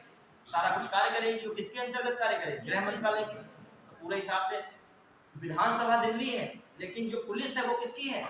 Central government. अभी मानिए उत्तर प्रदेश है, सपोज पुलिस जो यहाँ पर वो आ जाए केंद्र की, तो बताओ एक हिसाब से देखा जाए कितना मतलब कमजोर यहाँ के राज्य सरकार हो जाएगी। क्योंकि जो व्यवस्था होती है सीधे मुख्यमंत्री डायरेक्शन देते हैं, ऑर्डर देते हैं कि ये इनकाउंटर हो, उनको कवर किया जाए, उनको तुरंत कंट्रोल किया जाए, वहां दंगा रोका जाए। ऐसे क्या एक व्यवस्था कहाँ जाएगी? मुख्यमंत्री से नहीं, अब कहाँ व्यवस्था जाएगी? केंद्र सरकार। मान ली वो बिजी हुई, थोड़ा देर लगा रही है, और जवाबदेही किसकी दिखी जाएगी बाद में? मुख्यमंत्री की। किसकी देखी जाएगी? इनडायरेक्टली जनता से बता रहा हूँ, जनता को इतना दिमाग नहीं, जनता को लगता है कि मैं केवल वोट किसको दे रहा हूँ? मुख्यमंत्री जी को दे रहा हूँ, तो मुझे जिम्मेदारी मुख्यमंत्री जी संभाले इसकी। तो सोचिए पुलिस व्यवस्था इसीलिए किसको सौंपी गई भारत में? राज्यों को ही सौंपी, क्योंकि जिससे वोट लिया उसकी सुरक्षा करने की तुम्हारी जिम्मेदारी है, ठीक है। चलिए अब आइए जो संघात्मक व्यवस्था में देखिए कौन से लक्षण दिख रहे हैं, बताइए संघात्मक व्यवस्था में। अच्छा देखिए केंद्र पावरफुल होता है कि नहीं? बहुत जगह पे। अभी दिल्ली में कंट्रोल करना था, केंद्र ने कानून संसद में बनाकर क्या कर लिया? अभी दिल्ली क्या था? दिल्ली क्या था बताइए? ये क्या था? यूटी। यूटी में आ रहा था। अभी जम्मू कश्मीर है, ज्यादा जो है कुछ दिक्कत हुई, जम्मू कश्मीर बहुत कानून बन सकती है। जम्मू किस में है? यूटीज में। क्लियर? अब आइए यहाँ पे, और जितने भी चुनाव हुए दिमाग में, जम्मू कश्मीर में कितनी सीटें हैं जल्दी बताइए मुझे, कितनी सीटें जहाँ चुनाव हुए हैं? जितना करंट में चुनाव हुए सीटें, हाँ कितनी सीटें हैं? 90। कौन सी पार्टी की रही यहाँ पर है? हाँ, उसका नाम क्या रहता है? ऑल इंडिया कांग्रेस, नेशनल क्या रहता है जो आपका? नेशनल कांग्रेस पार्टी, ठीक है, एनसीआई, ठीक। हाँ, Indian national Congress, Indian national का आईएनसी रहता है, इंडियन नेशनल कांग्रेस। और फिर दूसरी का कहाँ चुनाव हुआ है? हरियाणा में भी सीटें कितनी हैं? ये याद रखेगा, हरियाणा में ये सीटें कम से कम याद रखें 90। और कहीं चुनाव नहीं हुए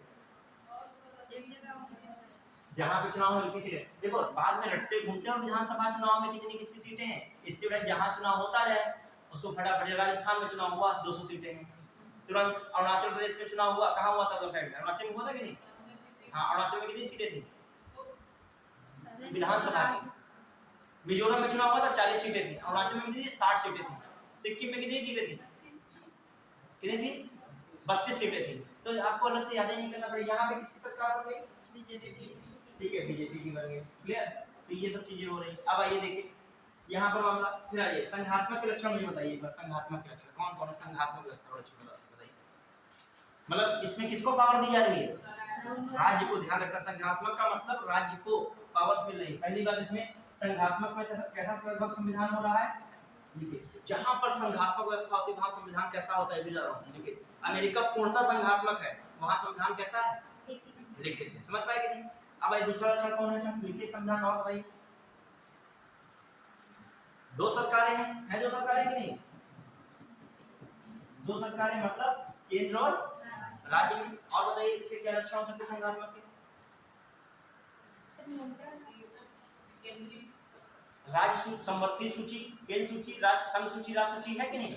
ये भी तो दिखा रहा है। मतलब शक्तियों का पृथक्करण है कि नहीं? शक्तियों का पृथक्करण। इसमें मैं क्या लिख रहा हूं? राज्य सूची, राज्य सूची, और कौन है? समवर्ती सूची, समवर्ती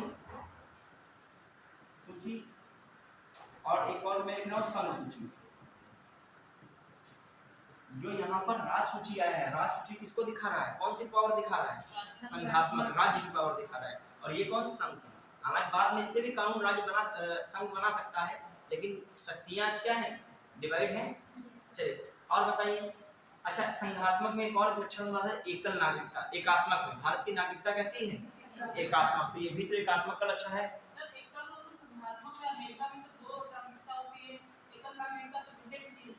हाँ, तो ब्रिटेन की एकल नागरिकता है, तो ब्रिटेन में कैसा संविधान है? एकात्मक। कैसा संविधान है? समझ पाए कि नहीं? ब्रिटेन का, इसलिए मैंने कैसा संविधान बताया? एकात्मक। समझ रहे हो? भारत में भी जो नागरिकता किसमें जाएगी? एकात्मक। अब तुमको एक चीज लग रहा होगा, देखा एक चीज है नागरिकता। देखिए एक चीज में लग रहा होगा एकात्मकता की ओर भारत का झुकाव भी है, मतलब भर का। तुमको बहुत सारे फीचर्स इसमें दिख रहे, देखा जाए तो। इसीलिए फाइनली कहा गया भारत के पास राज्यों की अपेक्षा किसके पास शक्ति ज्यादा है? केंद्र के पास ज्यादा है। अच्छा, मैं राज्य सूची लिख दिया। राज्य सूची बड़ा विस्तृत रूप है और राज्य संबंधित बहुत सारे कार्य हैं, वो कौन कराएगा? राज्य कराएगा। अच्छा, एक और स्थानीय निकाय का चुनाव, ये भी तो संघात्मक व्यवस्था चला जाएगा नहीं? स्थानीय निकाय का चुनाव, ये एक जगह इसलिए लिखा गया, कभी-कभी ध्यान नहीं आते कौन कौन पॉइंट है। स्थानीय निकाय का चुनाव बताइए, ये राज्य सरकार ही तो कराती है कि नहीं बताइए? राज्य निर्वाचन आयोग बनता है, भले केंद्र में आर्टिकल लिखा हो, संसद द्वारा बनाया गया हो, लेकिन जो है चुनाव की तिथि में किसका रोल रहता है? राज्य सरकार का। और जो अधिसूचना जारी होती है तो कौन जारी करता है? राज्यपाल। मतलब उसमें देखा जाए राज्य सरकार का इंटरफेयर रहता है किसमें? स्थानीय निकाय के चुनाव। तो ये किसको पावर दी गई हिसाब से? अभी से 25 में इलेक्शन, 26 में कब है? 25 में संभावनाएं हैं जो पंचायत के चुनाव होने के। 25-26 मान लीजिए। अब देखिए तो 25 मान के चल रहे हैं, तो चुनाव है, तो देखा जाए कौन एक्शन में आ जाएगा? राज्य सरकार भी कहीं ना कहीं डेट का डिसाइड करना, उसमें जो है देखा वो ओबीसी के रिजर्वेशन की व्यवस्था करना, ये सब किसका विषय हो जाता है? यहाँ पर राज्य का विषय हो जाता है। तो यहाँ पर ये चीज किसको बता रही है? संघात्मक व्यवस्था। किसको बता रही है? अब मैंने बताया होगा कि जो स्थानीय निकाय के चुनाव में SC ST और महिलाओं को रिजर्वेशन की तो व्यवस्था संविधान दिए है, लेकिन ओबीसी का रिजर्वेशन किसके कंट्रोल में रहता है? राज्य सरकार के। तो यहाँ पर भी ये पावर देखा जाए किसको डिस्ट्रीब्यूट हो रही है? राज्य सरकार। क्लियर? चलिए अब संघात्मक भी चर्चा कर ली, और इससे अब आ जाइए तीसरा लक्षण देखते हैं। एकात्मक भी हो गया, अब है संसदीय शासन प्रणाली। संसदीय प्रणाली, ये टॉपिक मैं बता रहा हूँ आपको, इसमें मिलेगा नहीं है, क्योंकि एक संविधान में चैप्टर भी नहीं ऐसा है, आपको ढूंढना ढकोलना पड़ेगा। बहुत कॉन्सेप्चुअल टॉपिक है, कहीं मतलब एक जगह नहीं मिलेगा चलो एक जगह पढ़ के एक चीज क्लियर कर लें, ये नहीं है, ऐसा टॉपिक ही नहीं, कहीं सर्च कर ले। जो मिलेगा तो बस केवल ब्रिटेन और अमेरिका के संविधान की तुलना कर देगा, लेकिन भारत की जो खोल की चीजें नहीं रखेगा, बस बता देगा ये बात है। जो भी जगह होगा बुक में मैंने देखा, वो तो हम लोग इसलिए बता रहे हैं कि हम लोगों ने टॉपिक पूरे संविधान को अच्छे से पढ़ लिया, तभी हम लोग उसके अंदर की बात बता दे रहे हैं। चलिए, और आप उसको नोट कर लोगे, तुम्हारे दिमाग में तुरंत वो हो जाएगा कि संघात्मक है, एकात्मक तुरंत तुम्हारे दिमाग में स्ट्राइक हो जाएगा, एकात्मक में कौन कौन चीजें थी और संघात्मक में कौन कौन पॉइंट्स थे, बस पॉइंट दिमाग में रखिए। अब आइए अगला बात कौन है अगली संसदीय प्रणाली। संसदीय प्रणाली में क्या? अब देखो जो यहाँ की संसदीय प्रणाली है, तो भारत ने भी यही भारत ने भी कौन सी अपनाई है? संसदीय प्रणाली अपनाई है। ध्यान दीजिएगा, ब्रिटेन ने भी संसदीय प्रणाली अपनाई है, भारत ने भी कैसे अपनाई है, संसदीय प्रणाली। देखो एक व्यवस्था होती है अध्यक्षात्मक शासन प्रणाली, अध्यक्षात्मक शासन प्रणाली, अध्यक्षात्मक प्रणाली, शासन प्रणाली, या अध्यक्षात्मक शासन प्रणाली, या इसे कह सकते हो राष्ट्रपति प्रणाली, राष्ट्रपति शासन।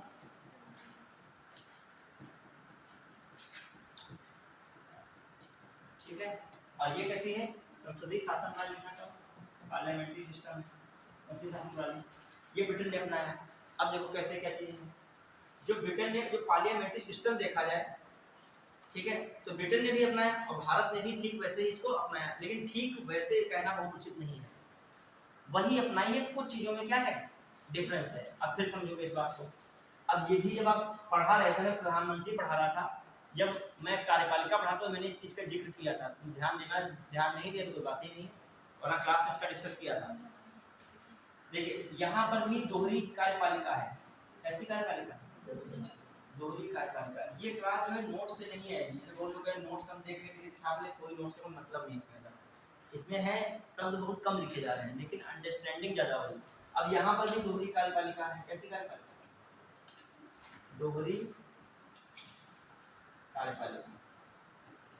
वैसे एक आपको इस बात फायदा भी है कि इसमें प्रीलिम्स के साथ साथ मेंस की भी बहुत चीजें क्या हो रही हैं, कम हो रही है। मैं बता रहा हूँ इस बार के सिलेबस में कहीं, और जो मेंस की बहुत सारी चीजें होती है प्रीलिम्स एग्जाम में आती हैं, जान लीजिएगा।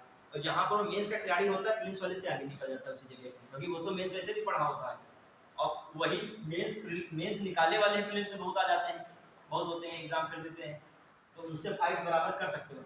अब देखिए दोहरी कार्यपालिका, कार्यपालिका का मतलब क्या समझते हो, कानून को लागू करने वाले, कानून को लागू करने वाले। यहाँ में दोहरी कार्यपालिका में कौन आ रहा है, यहाँ पर राजा या रानी, ठीक है, नाम मात्र कार्यपालिका, नाम मात्र की कार्यपालिका, नाम मात्र कार्यपालिका, ठीक है। फिर दूसरी कौन है, यहाँ पर पीएम और उनकी मंत्रिपरिषद, मंत्रिपरिषद, ठीक है। और यहाँ जो है देखा जाए जो है राष्ट्रपति है, नाम मात्र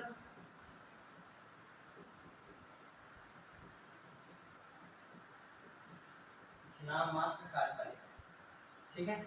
फिर दूसरा है आपका कौन आ रहा है, पीएम और उनकी क्या है, मंत्री परिषद, और कौन है मंत्री परिषद, क्लियर। जो हमने ये नाममात्र कार्यपालिका बताया है, इनको हम क्या सकते हैं, वास्तविक कार्यपालिका, वास्तविक कार्यपालिका, और इनको भी हम लोग क्या कह सकते हैं, वास्तविक कार्यपालिका, वास्तविक क्या है, कार्यपालिका। अब बताइए समझना इस बात को, देखो देखने में तो लग रहा होगा संसदीय शासन प्रणाली इनकी है, कुछ चीजें डिफरेंस लग रही हैं। यहाँ पर क्या है, ये राजा या रानी क्या है, वंशानुगत है, क्या है, वंशानुगत। राजा का बेटा होगा या रानी, राजा रानी का जो बेटा होगा वही क्या बनेगा, बेटी होगी वही रानी बनेगी, वही मतलब क्या रहेगी, वो देखा जाए प्रमुख रहेगी, लेकिन नाम मात्र, ठीक है, क्लियर। मतलब उसके शर्त में यही है कि वो राजा का बेटा हो या राजा की बेटी हो, उसमें कोई चुनना वाला मैटर नहीं है, सेलेक्ट इलेक्ट करना कोई मैटर ही नहीं है, इलेक्शन का कोई ऑप्शन ही नहीं। इधर अच्छा ये है कि यहाँ पर क्या है, अप्रत्यक्ष चुनाव, अप्रत्यक्ष चुनाव या निर्वाचित प्रमुख, कैसा प्रमुख है, निर्वाचित प्रमुख। समझ पाए कि नहीं, एक डिफरेंस दिखा कि नहीं, संसदीय प्रणाली तो है दोनों में, लेकिन कुछ बातें यहाँ से क्या हो रही हैं, ये देखा जाए राजतंत्र पर आधारित यहाँ का नाम मात्र कार्यपालिका है, किस पर आधारित है, ये राजतंत्र पर आधारित है, राजतंत्र पद्धति। ये कौन सी चीज, केवल नाम मात्र कार्यपालिका ही है। और अपने वहाँ क्या है, ये भी जो है किसके गणतंत्र पद्धति, गणतंत्र किसके गणतंत्र पद्धति। पढ़ा है? अब आ जाइए और चीज में देखते हैं, पढ़े। अब देखिए फिर से हम लोग देखें इसी को पहले पहले समझोगे इसी में। देखो अब कुछ चीजें और हैं, जैसे इनके वहाँ पीएम है, समझना पीएम। एक बात पहले पीएम से पहले समझ लीजिएगा, यहाँ पर द्विसदनीय व्यवस्था भी मैं बताऊंगा, चलिए कि पहले लिख लिया फिर द्विसदनीय व्यवस्था का अलग अच्छा बताता हूँ। पीएम है, पीएम जो रहता है हमेशा निचले सदन का सदस्य होना चाहिए, निचले सदन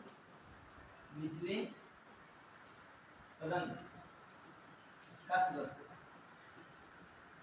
निचले सदन का सदस्य मतलब लोअर हाउस।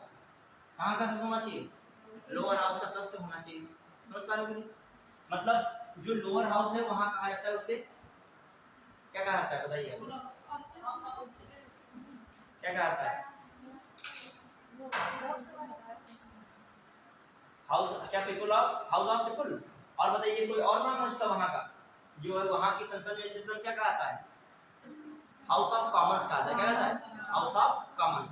ये किसे सोचना चाहिए, हाउस ऑफ कॉमन्स, कॉमन्स का सदस्य होना चाहिए। ठीक है, तो हाउस ऑफ कॉमन्स का सदस्य वो वहां क्या कहते हैं, अच्छा सदस्य होना चाहिए। अपने वहां शर्त है क्या, अभी इंदिरा गांधी थी, मनमोहन सिंह थे, ये किसके सदस्य थे, राज्यसभा के थे। तो वहां पर, और अभी नरेंद्र मोदी हैं, ये किसके हैं, लोकसभा के हैं। तो यहाँ पर कोई शर्त नहीं है, मतलब निचला सदन या उच्च सदन किसी भी सदन के क्या हो, सदस्य हो। इवन यहाँ तक ये भी है, आप किसी भी सदन के सदस्य ना हो, 6 महीने के अंतर्गत आप किसी भी सदन की क्या कर लें, सदस्यता ग्रहण कर लें, तब भी पीएम बन सकते, मतलब कोई पीएम पर बने रहोगे, बन तो तुरंत ही सकते हो। ठीक है, मतलब जो है बहुमत आपको सपोर्ट कर रहा हो वही नाम आपको क्या दे दे, राष्ट्रपति को दिया जाए, राष्ट्रपति नियुक्त कर देगा। लेकिन आप तब भी क्या कर सकते हो, 6 महीने के अंदर सदन की सदस्यता ग्रहण कर सकते हो। पहली बात इसमें क्या है, पीएम किसी भी सदन का सदस्य हो, पीएम किसी भी सदन का क्या हो, सदस्य, पीएम किसी भी सदन का सदस्य हो। क्लियर? अब आ जाइए, और यहाँ पर किसी भी सदन का मतलब उच्च सदन या निम्न सदन। क्लियर? अपर हाउस या लोअर हाउस, राज्यसभा या लोकसभा। ठीक है, अब आ जाइए यहाँ पर क्या, मंत्रियों को सदन का सदस्य होना जरूरी है। अच्छा यहाँ पर क्या, ठीक है, ऐसा कोई प्रावधान नहीं, मंत्री सदन के किसी भी सदन के सदस्य ना हो तब भी क्या हो सकते हैं, मंत्री बन सकते हैं। 6 माह के अंदर क्या कर लें, किसी भी सदन की सदस्यता ग्रहण कर लें। ठीक है,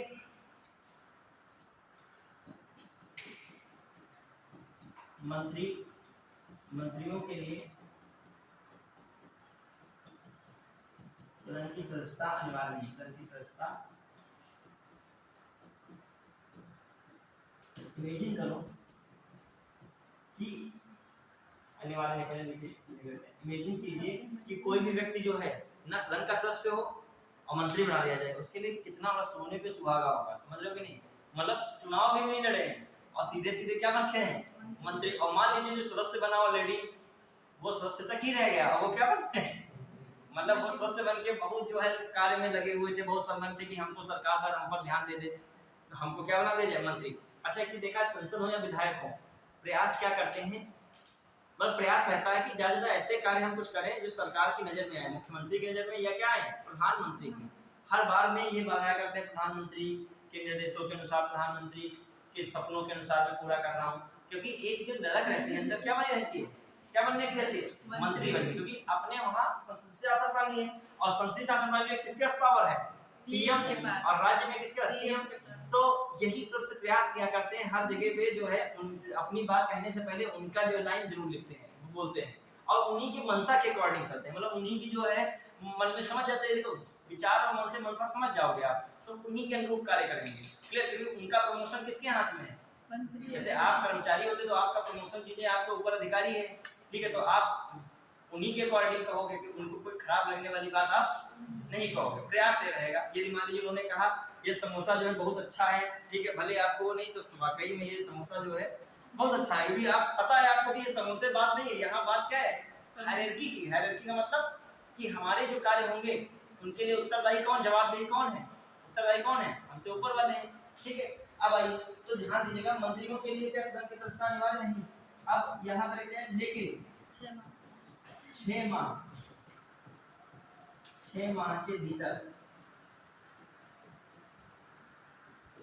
किसी भी सदन की सदस्यता लेना अनिवार्य, किसी भी सदन की सदस्यता लेना अनिवार्य, ठीक है। चलिए आगे आइए। अब देख रहे हैं तो देख लिया ना कि डिफरेंस है कि नहीं। संस्कृति शास्त्र में पूरी कॉपी नहीं की गई है, संस्कृति शास्त्र प्रणाली में क्या कर दिया गया है, डिफरेंस। हमें लग रहा है भारतीय संविधान में भी ये भी बात होती रहती होगी कि एकदम कॉपी कर लोगे, सामने वाला देश कहीं गुस्सा वगैरह ना जाए, जैसे कॉपीराइट का कहीं मुकदमा बन कोई पेटेंट का ना जाए। अभी तुम कुछ लिखो, ठीक है, कोई उधर कितनी होशियारी काम की, थोड़ा थोड़ा सबसे ले लिए हैं, अब बेचारे कुछ कह भी नहीं पाए, क्योंकि कहोगे तब जो पूरा हम कॉपी करेंगे। हमने जो मेन चीज ली और वो ले ली, बाकी जो हमने कहा आपको ही मुबारक हो, आप जैसे चला रहे बहुत अच्छा है, ठीक है। अब आइए ये चीजें हम लोगों ने लिया, लेकिन यहाँ पे डिफरेंस कर दिया। वहाँ पे क्या था, पीएम होगा किसी, अब देखो उनको बल्कि कुछ चीज सुधार कर लेनी चाहिए थी। देखिए इन्होंने अपनी एक नई बात, यहाँ से ये बात जान गए विचार, और उसमें कहा ये तो थोड़ा लचीला, मतलब ज्यादा कुछ लग रहा है नहीं सही, तो इन्होंने क्या बना लिया, उसी में खट से बना दिया, पीएम कहाँ का हो जाए, लोकसभा या राज्यसभा। विचार ये है, संशोधन विचार ये कर दिया, ठीक है। अब ये कह भी कुछ नहीं सकते हैं, बल्कि मन में इनके खुद ही होगा, शायद पीएम भी दोनों का हो सकता है, वो हमारे वहां बन जाए। फिर आई दूसरी बात, मंत्रियों को सदस्य का सदस्य होना चाहिए। ये कह रहे हैं कि मंत्रियों को सदस्य का सदस्य होना कोई अनिवार्य नहीं, लेकिन एक शर्त ये भी ना हो कि फिर मतलब क्या रह जाएगा जनता का, तो मंत्री सब अपने आप बाहरी ही बन जाएंगे, ठीक है। फिर क्या हो जाएगा, लेकिन 6 माह के अंदर किसी भी सदन की क्या हो सकती है, सत्ता लेनी होगी, ठीक है। यहाँ भी एक छोड़ दिया, एक वर्ड छोड़ दिया, ये क्या रिलीफ छोड़ दी, ये जो रिलीफ है बहुत बड़ी है। किसी भी सदन, किसी भी सदन का मतलब राज्यसभा में राष्ट्रपति को कितने सदस्य मनोनीत करने की पावर है, 12। उधर विधानसभा में तो और आसान है, राज्यपाल कितना कर सकते हैं, 1/6। कितने लोग मनोनीत कर सकते हैं, 1/6, कुल सदस्यों का 1/6। तो वहां पर और बढ़िया है। बहुत देखा होगा आपने अपने उत्तर प्रदेश में ही, मान लिया और भी राज्यों में देखा होगा, बहुत बड़ी पर्सनालिटी वाले लोग होते हैं, मतलब जिनका जो है समर्थन है और हर तरीके से मजबूत है, उनको तुरंत क्या बना दिया, मंत्री बना दिया जाता है। मंत्री किससे बना दिया जाएगा, विधानसभा में 1/6 सदस्य जो उनको मनोनीत करता है, राज्यपाल करते हैं, उनके थ्रू बना दिया जाएगा मंत्री, क्लियर। और दूसरी बात, जब चुनाव का समय आएगा, ठीक है, पहली बात देखिए पहला काम क्या है, पहला तुरंत मंत्री बना दिया गया, तुरंत मंत्री। मान लीजिए आपने केंद्र सरकार में बहुत बड़ी कोई जिम्मेदारी निभाई थी, केंद्र सरकार में कभी केंद्र सरकार किसी की भी रही हो, आपने बहुत बड़ी जिम्मेदारी निभाई, और राज्य सरकार में, और फिर आपने उस पार्टी को छोड़ दिया, क्योंकि वहां की केंद्र सरकार रह नहीं गई, तो आपने उस केंद्र सरकार वाली पार्टी को भी छोड़ दिया। समझ पा रहे मेरा कहने का मतलब, एग्जांपल कि कोई भी ऐसा व्यक्ति है जिसने केंद्र सरकार, मान लीजिए कोई पहले केंद्र सरकार रही हो, सपोज कांग्रेस रही हो, कांग्रेस में उन्होंने केंद्रीय मंत्री पद के रूप में कोई बड़ा कार्य संभाला पूरे इंडिया में उस क्षेत्र का, और जरूरत पड़ी, अब वो उस पार्टी से वो, अब वो सरकार भी उनकी नहीं है केंद्र सरकार में, उन्होंने इस्तीफा दे दिया, अब वो खाली थे, लेकिन पर्सनालिटी तो बड़ी थे, उनको अनुभव था कार्य का, एक आम व्यक्ति से ज्यादा अनुभव था कि कैसे सचिवों को कंट्रोल करोगे। मैंने बताया ना कि भ्रष्टाचार में एक प्रॉब्लम क्या आती है, कहीं कहीं मंत्री का ब्यूरोक्रेट से क्या होना, कमजोर हो जाना ज्ञान के मामले में, उसको अनुभव है कहाँ पे ब्रिज बनेंगे, कहाँ पे सड़क बनाई जाए, कहाँ पे क्या। तो अब सरकार में वो योग्य व्यक्ति है सरकार में, तो उसको सीधे राज्य में क्या बना दिया गया, मंत्री बना दिया गया। और जब विधानसभा का 1/6 सदस्यों की मनोनीत वाली बात आई, तो वो या फिर वहां से चयन करा दिया गया 6 महीने में, या फिर चुनाव आया, चुनाव तो जीत ही जाएगा, जब थोड़ा सा क्या है वो पावरफुल है, जानते हैं कि जनता में भी समर्थन है, तो ऐसी चीजें रहती है। तो ये जो ये चीज ना हो तो यहाँ पर कंट्रोल हो जाएगा, लेकिन अपने वहाँ एक लचीली व्यवस्था है, देखा जाए किसी भी सदन का सदस्य। अब आइए अगली बात, ये हो गया पॉइंट, अब चौथा पॉइंट लिखेगा। अब आइए पांचवा पॉइंट में क्या है, देखिए बहुत इंपॉर्टेंट पांचवा पॉइंट भी, संसद की संप्रभुता। ब्रिटेन में क्या है, संसद की संप्रभुता। अच्छा, भारत में संसद की संप्रभुता है क्या, बताइए। संसद की संप्रभुता, यहाँ पर संसद की संप्रभुता है, बताइए। भारत में संप्रभुता है कि नहीं? है। संसद की संप्रभुता है कि नहीं? अच्छा एक चीज बताइए, संसद से बना कोई कानून हो और न्यायपालिका द्वारा न्यायिक समीक्षा के मामले में खरा नहीं उतरता है तो न्यायपालिका उसे क्या कर देती है? शून्य कर सकती है। कर देती है शून्य की नहीं? तो बताओ, संप्रभुता का मतलब जानते हो क्या होता है? कि उसकी कोई भी चीज में कोई भी संशोधन करने का किसी को अधिकार ना हो। जैसे भारत की संप्रभुता है, भारत के पास संप्रभुता है, ना कि संसद के पास संप्रभुता। भारत की क्या है? भारत सरकार के पास संप्रभुता है। जैसे विदेश मामलों में संबंधित किसी भी देश में कब हमें क्या करना है किसी से थर्ड पार्टी से नहीं पूछेंगे, वो संप्रभुता अलग चीज है। जो संविधान की प्रस्तावना में संप्रभुता की बात है वो अलग चीज है। लेकिन क्या है, संसद के पास संप्रभुता है, संसद के पास अपने वहां नहीं है। संसद पे किसका कंट्रोल है देखा जाए? इनडायरेक्टली न्यायपालिका का कंट्रोल है। तो यहाँ पर भारत में संसद की संप्रभुता नहीं है।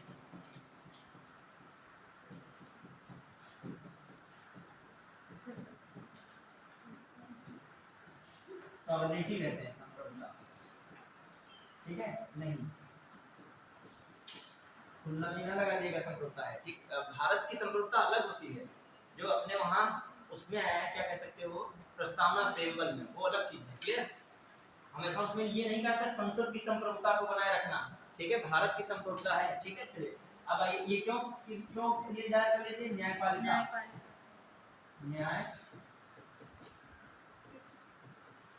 पालिका क्या होती है? न्यायिक समीक्षा, न्यायिक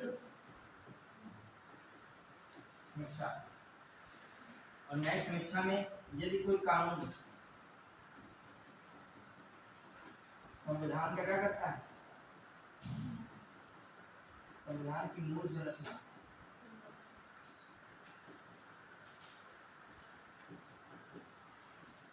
को प्रभावित करता है,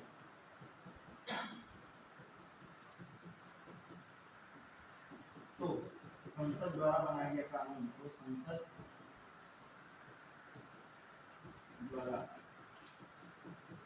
बनाया गया कानून शून्य हो जाता है।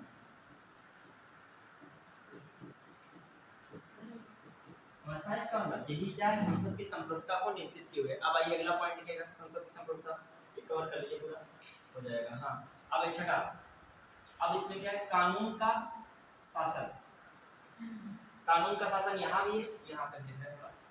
हाँ, कानून का शासन, कानून का शासन, यहाँ भी कानून का शासन है, यहाँ भी किसका शासन है? कानून का शासन। कानून का शासन है कि नहीं? देखिए कानून का शासन। अच्छा, न्यायिक समीक्षा है, ये तो ब्रिटेन से हम लोगों ने ली नहीं। यहाँ पर हम लोगों ने ये देखा कि ब्रिटेन के पास संसद की संप्रभुता है, लेकिन हमने ये चीज को नहीं लिया, हमने उसको क्या कर दिया? स्किप मार दिया। भाई तो हर देश की हर चीज नहीं ली गई है, जो चीजें अपने लाने योग्य थी उन्हीं को लिया गया। संसद की संप्रभुता को हम लोगों ने नहीं लिया, क्यों? क्योंकि हम लोगों ने किसको वहां कर दी थी? अब भाई कानून का शासन यहाँ भी है, और कानून का शासन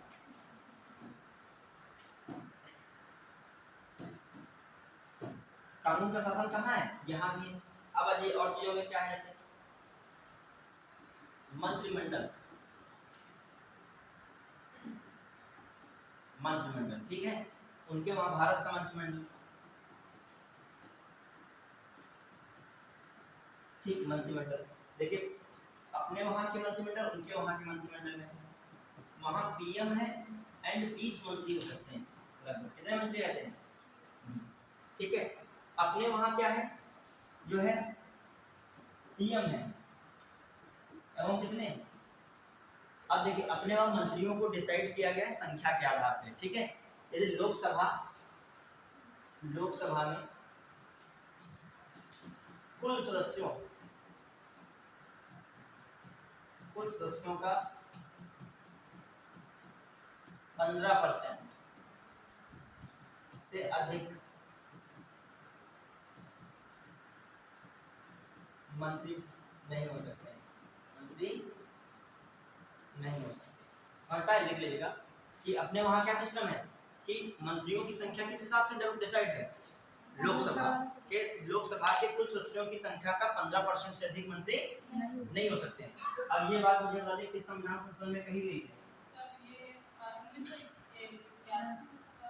ये पूछा जाता है, एक क्वेश्चन भी आया है कि मंत्रियों की संख्या लोकसभा के कुल सदस्यों की संख्या का 15%।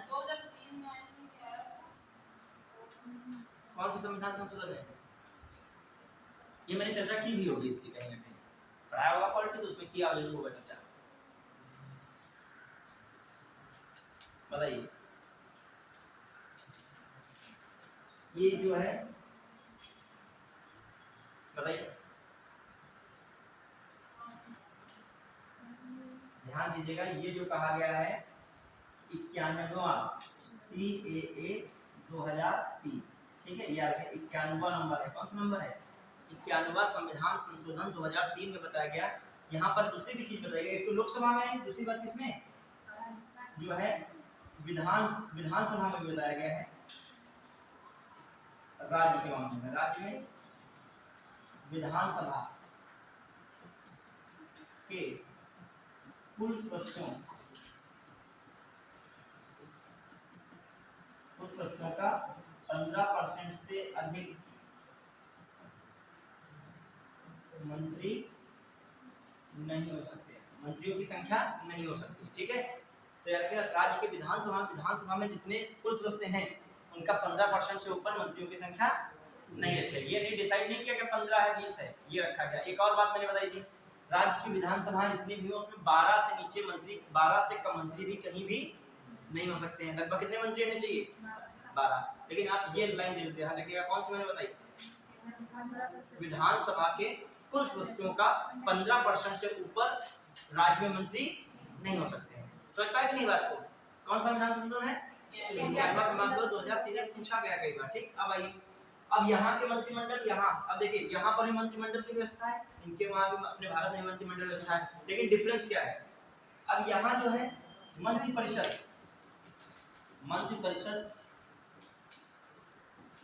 व्यक्तिगत रूप से राजा या रानी के उत्तरदायी, राजा या रानी के उत्तरदायी,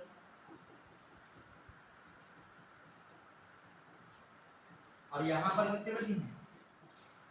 मंत्रिपरिषद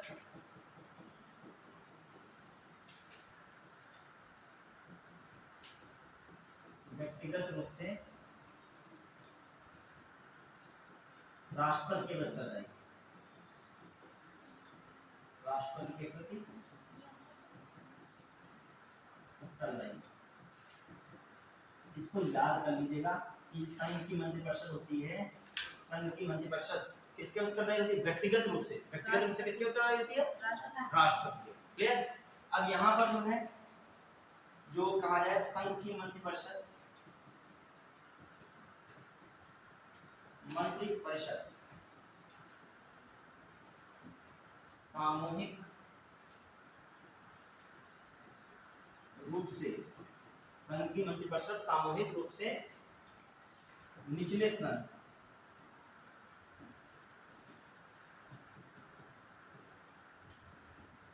के प्रति उत्तरदायी,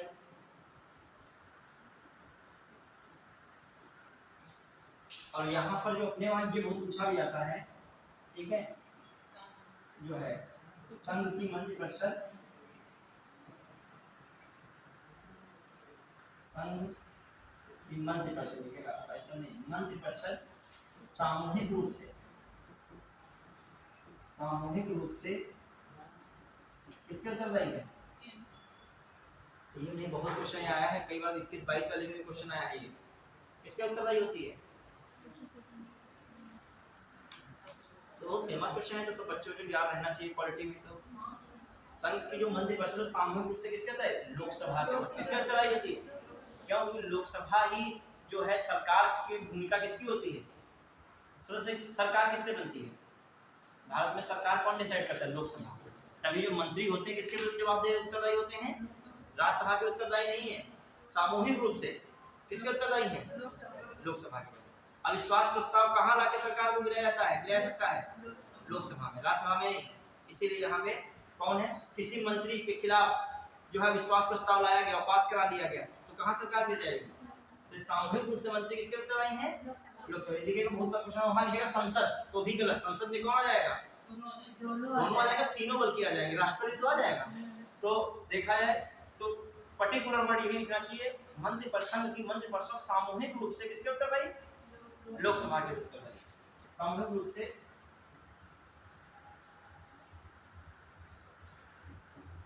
लोकसभा के प्रति उत्तरदायी। इसके उत्तर है सामूहिक रूप से लोकसभा के प्रति उत्तरदायी। बढ़ाएंगे तो ये भी दिमाग में रखिएगा।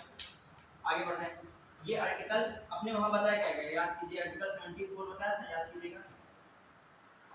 मंत्रिपरिषद सलाह एवं सहायता, सलाह एवं सहायता किसको देता है? सलाह एवं सहायता राष्ट्रपति। इसको देगा राष्ट्रपति, इसको देता है मंत्रिपरिषद जो है सहायता एवं सलाह किसको देता है? राष्ट्रपति। किस आर्टिकल में है?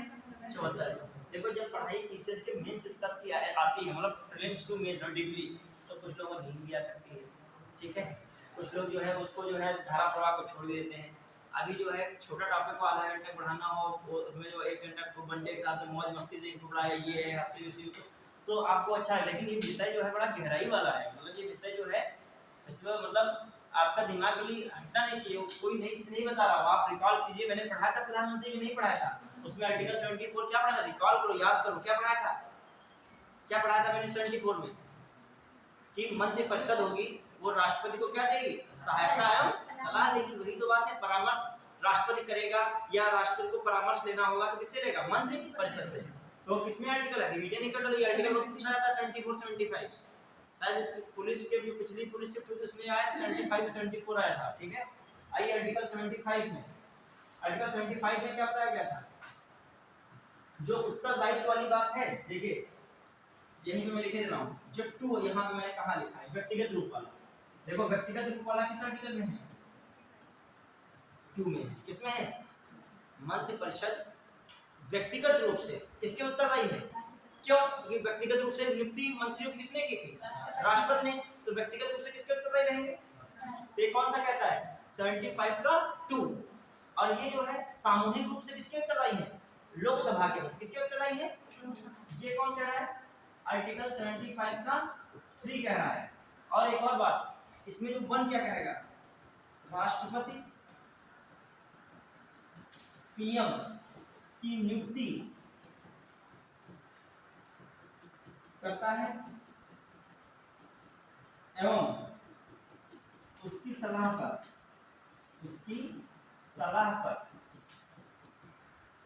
मंत्रियों की नियुक्ति करता है, मंत्रियों की नियुक्ति करता है, ठीक है। उसकी सलाह पर किसी नियुक्ति करता है? मंत्रियों की नियुक्ति करता है। क्लियर? तो दिमाग में आपके 3 आर्टिकल भी रिवाइज हो गए। अब आइए द्विसंधि व्यवस्था बढ़ा के। अब आइए ब्रिटेन लगभग समाप्त हो गया, ब्रिटेन की मेन में चीजें थी वो सारी मैंने बता दी है इसमें सामने। आगे बढ़ रहे हैं। अब सोचिए हम भी 2 व्यक्ति हैं, आपको भी पीछे से ले चलेंगे कहां से कहां तक लाएंगे, ठीक है। ब्रिटेन तब आपका क्या हुआ है? समाप्त हुआ है। तो जब हम पढ़ा सकते हैं तो तुम पढ़ने में कुछ लोग परेशान हो जाते हो, कनेक्ट ही तो करना है। मैंने कहा ना डेली क्लास लेने का फायदा क्या होता है? आप कनेक्ट होते चलोगे। आप डेली क्लास नहीं लोगे तो अगले दिन जब क्लास लोगे तो बहुत कठिनाई होगी। अभी हम ही हैं 1 साल ना पढ़ें और फिर पढ़ाई पे आए तो हम भी तो प्रेशर से हो जाएंगे। पढ़ाई कहती है कि हमको ज़्यादा भले ना पढ़ाई बहुत कीजिए डेली, लेकिन एक एवरेज में पढ़ाई करते रहिए। और जब एवरेज स्कोर बनाओगे तो लास्ट जब ओवर पहुंचोगे तो शायद स्ट्राइक रेट डबल करके मैच क्या कर सकते हो? जीत सकते हो। देखते हो क्रिकेट से क्या शिक्षा मिल रही है। और अभी जो है शुरू में 3 के रन रेट से चलोगे, 2 के रन रेट से चलोगे, फाइनल में क्या है 1 ओवर में 200 रन बना लोगे, क्या 50 बना लोगे। तो अभी क्या करो, एवरेज से जो मतलब बढ़िया पढ़ने वाले स्टूडेंट है वो अपना एवरेज बनाए रहते, नहीं बहुत पढ़ते। आप एवरेज में 4.5 घंटा तो भी पढ़ रहे हो, 2 से 3 घंटा घर में पढ़ लो। रिवीजन जितना कॉपी पढ़ रहे हो कम से कम उतने रिवीजन कर डालो। आप एवरेज स्पीड तो बनाए रखे हो। अभी मान लीजिए हमारी इस वीक में क्लास होने के बाद अगला विषय शुरू होगा, तब इस विषय को आपको इतना देखने का टाइम होगा, तब उसमें डूब चुके होगे, तब तुमको अगले विषय चिंता होगी। अब देखिए जब जो विषय कंप्लीट करो, आयोग जो वहां से आया निदेशालय से जो भी रहता है, हम लोगों को उतने लेक्चर दिए गए, इतने में हमें कवर करना होता है। और हमने पूरा प्रयास किया, उतने में मैंने क्या किया है, कवर आपको करा भी रहा हूँ, ठीक है। अब वो उतनी ही क्लास रहेगी जितनी आपके मतलब कहने से नहीं रहेगा इसमें, या हमारे चाहने से नहीं होगा, वो कितने उतने रहेगी। अब हिस्ट्री आई, हिस्ट्री मान लीजिए उसकी ज्यादा बड़ा विषय है, 3 पार्ट में है, मॉडर्न है, मिडिवल है, एंशिएंट है, आर्ट एंड कल्चर है, वर्ल्ड है। अब वो बड़ा विषय तो उसमें ज्यादा क्लास है, बहुत आपको क्लास, अब उसमें परेशान हो गए, हिस्ट्री चलेगी क्या? अब उसमें भी स्थिति हो सकती है, हिस्ट्री बड़ा विषय है, इससे दुगना है लगभग। ध्यान देखिए हिस्ट्री में कितने विषय हैं, तो वो उसी अनुसार वो जो वहां से क्लास डिसाइड होगी, टीचर पढ़ाएगा उसी में। अब उस टीचर को हिस्ट्री का उतना ही दिया गया है, वो पढ़ेगा पढ़ना। अब मान लीजिए हिंदी विषय है, उसमें बहुत कम क्लास है, तो आप हिंदी को बढ़ा नहीं सकते हो, अभी हिंदी आयोग जानता है सेट में आएगी, ठीक है, और कहाँ आएगी, समीक्षा अधिकारी में थोड़ा बहुत आएगी, जो मेन आयोग ने थीसिस को लेके चला है, फिर उतनी क्लास रखेंगे। अब वो हिंदी का मान कर दिया जाए कि इसके मतलब है क्वालिटी से तुलना की, हम क्वालिटी की अपनी हिस्ट्री से तुलना करें, नहीं, सबकी उसी अनुरूप डिसाइड किया गया जिसका इतना सिलेबस। अब आप जब हिस्ट्री पढ़ो तब क्वालिटी का मौका नहीं होगा उतना, तो इस समय में यही कहना चाह रहा हूं, जो पढ़ो तो तुम डूब जाओ। तुम्हारा एक विषय हमने क्या किया है, फिनिश किया, तो हमने नहीं फिनिश किया, इसको आप भी फिनिश कीजिए अपने अंदर, मतलब जो है क्वेश्चन और टॉपिक सब आप बाद में कुछ पूछोगे मैं बताऊंगा, ऐसा नहीं है, ठीक है, लेकिन मेरी तरफ से टॉपिक इसी बीच में लगभग सब चीजें क्या हो जाएंगी, कवर हो जाएंगी। अभी 2-4 पॉइंट बचे हैं, वो भी मैं कवर कराने के प्लान में हूं। एक बचा है केंद्र शासित प्रदेश और कुछ विशेष वर्गों के लिए कुछ प्रावधान है, उसको भी मैं कवर करने के प्लान कर। राजभाषा वाला एक टॉपिक है, उसको भी, और नागरिकता वाला कौन सा जो सिटीजनशिप है, 4-5 टॉपिक मेरे हैं, और शायद इसमें जितनी क्लास है ना उसी में मैं अपना क्या कर लूंगा, कवर कर लूंगा आपका पूरा लगभग क्वालिटी। प्रीलिम्स तक तो हुई है, थोड़ा बहुत मेंस का भी पॉइंट है, वो भी क्या हो जाएगा इसमें कवर हो रहा है, और ये चीजें प्रीलिम्स एंड मेंस दोनों को है, केवल मेंस नहीं है। अभी स्टेटमेंट वाले क्वेश्चन निकालो, बहुत सारे आपने देखे होंगे मिलते हैं। आइए अब डालेंगे लास्ट में द्विसदनी व्यवस्था, जब ये द्विसदनी व्यवस्था अंतिम पॉइंट में है लगभग, द्विसदनी व्यवस्था, द्विसदनी व्यवस्था।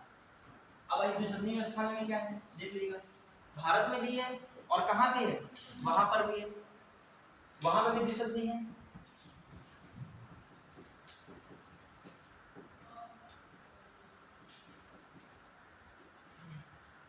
अब देखो बाइकैमरलिज्म, जो क्या बाइकैमरलिज्म, इसे इंग्लिश में कहते हैं बाइकैमरलिज्म, ठीक है, डुअल हाउस नहीं कहा जाता, बाइकैमरलिज्म कहा जाता है।